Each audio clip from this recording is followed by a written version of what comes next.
Yemen is one of the poorest Arab countries and for the last couple of years has been devastated by civil war. You might have read about it recently. The United Arab Emirates, UAE, have been attacked with drones from Yemen, the Houthi rebels. In this video, we will explain how this civil war started, how it developed since then, and what we could expect if this continues. So keep watching. Welcome to the Ecocation channel, where we keep you informed of all major politics and economic subjects worldwide. Don't forget to like and subscribe to our channel and press the bell icon to never miss an update. The conflict in Yemen has its roots in the failure of a political process which was supposed to bring stability in Yemen, followed by an uprising in 2011 that forced its authoritarian president, Ali Abdul Saleh, to hand over its task to Abdrabbuh Mansour Hadi. Hadi struggled with various problems as a president. For example, corruption, attacks by jihadists, food insecurity, unemployment, and a separatist movement in the south. The civil war in Yemen began in 2014 when Houthi insurgents took control of the capital of Yemen, which is also the largest city of Yemen, Sana'a. At the time, they were demanding for lower fuel prices and a new government. Important to know is that Houthi insurgents have links with Iran and a history of rising up against the Sunni government. Back to where it all started, after the Houthi insurgents took control of Yemen's capital, they negotiated with the government. Unfortunately, these negotiations failed, and they seized the presidential palace in January 2015. They took advantage of the new president's weakness. Many Yemenis supported by the Houthi insurgents. The Houthis and security forces loyal to Saleh, the former president of Yemen. It was thought to regain power in the entire country, and this resulted in the fact that Hadi resigned and flee out of the country in March of 2015. In March of 2015, Saudi Arabia led a coalition of Gulf states in order to launch a campaign of economic isolation and airstrikes against the Houthi insurgents with U.S. logistical and intelligence support. Because they believed the rise of the Houthi was backed by military regional Shia powers and rival Iran. What happened since the Houthis took control? At first, Saudi officials thought this would only last for a few weeks, but now, 7 years later, it is still very present and could escalate. In August 2015, Houthi and their allies arrived in the port city of Aden, but troops of the coalition were able to drive the Houthis and their allies out of the port and most of the southern part of Yemen. In 2018, the coalition and its allies tried to launch a major offensive in order to capture the Red Sea city of Hudaida from the Houthis. Unfortunately, the Houthis did fight back, and this went on for 6 months. After 6 months, the coalition, its allies, and the Houthis agreed to a ceasefire. The agreement required them to redeploy their forces to Hudaida, establish a prisoner exchange mechanism, and address the situation in the city of Taiz. Even though hundreds of prisoners have been released, the forces have not been fully redeployed that caused some fears that the Battle of the Port of Hudaida could resume at some point in time and trigger another humanitarian loss. In February of 2021, the situation escalated. A war started over Marib and has turned into an offensive by the Houthis, who controlled the Yemeni capital and much of the northern part of the country. The tempo of operations has increased since last summer. The Houthis are gaining more and more ground. A diplomatic official has confirmed that the government troops will not receive more aid from the Saudis and its allies. Marib could fall quickly. This ongoing war resulted in the worst humanitarian crisis worldwide. According to the United Nations, more than tens of thousands of civilians have been killed or wounded due to war, including more than 10,000 children.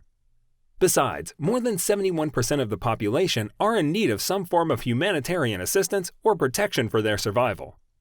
On top of that, an estimation of 2.3 million children under the age of 5 are actually malnourished. They are at risk of dying if they do not receive the correct treatment. Unfortunately, most of these people do not have access to any form of health care. 20% of the districts do not even have a doctor, and almost half of the medical facilities are fully functioning. Could you imagine having no access to a doctor or even safe water? On top of that, COVID-19 further strained the healthcare system. But nowadays, the tension between the Houthis and the coalition are getting higher. A suspected drone attack by Yemen's Houthi insurgents targeted a key oil facility in Abu Dhabi, killed 3 people, and started a separate fire at Abu Dhabi's international airport. According to the police of Abu Dhabi, there were small flying objects found as 3 petrol tanks exploded in an industrial area and a fire ignited at the airport. Meanwhile, the Houthi insurgents announced what they called military operations in UAE. In the past, it has been shown that drone attacks are a hallmark of the Houthis' assault on Saudi Arabia. And of course, the West has spoken vocally about the Houthis, saying that these attacks threaten the security of the UAE and regional responsibility. While the Houthis have claimed the attack on Abu Dhabi, it warns for more attacks on UAE Sirri. The Houthis' military spokesperson said the armed forces carried out a successful military operation within the framework of an operation named Yemeni Hurricane. On the 23rd of January, the Houthis launched another attack in Saudi Arabia. Houthi ballistic missile had fallen in the kingdom's south, causing 2 injured residents and damaged vehicles and workshops in an industrial area. Besides, according to the coalition, they were able to intercept and destroy another missile. This goes on. According to the Houthis, they targeted Abu Dhabi's airbase and vital important locations in the Dubai area. Sirri said the attack had achieved its objective with high accuracy and, "We are ready to expand the operation during the next phase and confront escalation with escalation."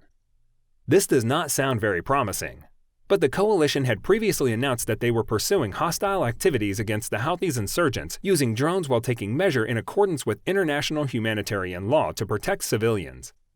The crisis between Houthis and the coalition has raised concerns of a worsening of the humanitarian crisis in Yemen. This conflict has also its impact worldwide. The United States is deeply invested in combating terrorism and violent extremism in Yemen. They are collaborating with the Yemeni government on counterterrorism. Since 2002, the United States have launched almost 400 strikes in Yemen to combat the Houthis. While the Houthis do not pose a direct threat to the United States, they form a threat to Saudi Arabia's infrastructure and territory, which is an important U.S. partner. Think about, for example, oil. Yemen has a strategically important place because it is next to the Red Sea, which is important for oil shipments to pass through. In addition, it worries also the West because of the threat of attacks, such as from Al-Qaeda or IS affiliates, emanating from the country as the country becomes more and more unstable. Also, this conflict perfectly displays the regional power between Sunni-ruled Saudi Arabia and Shia-ruled Iran, because Iran have been accused of supporting the Houthis insurgents.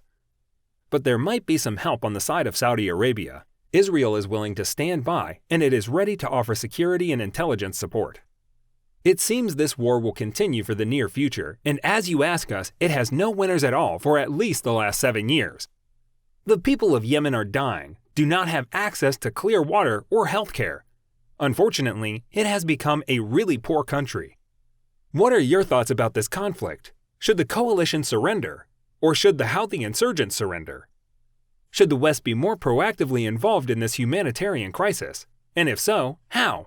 Let us know down in the comments section of what you think about this crisis.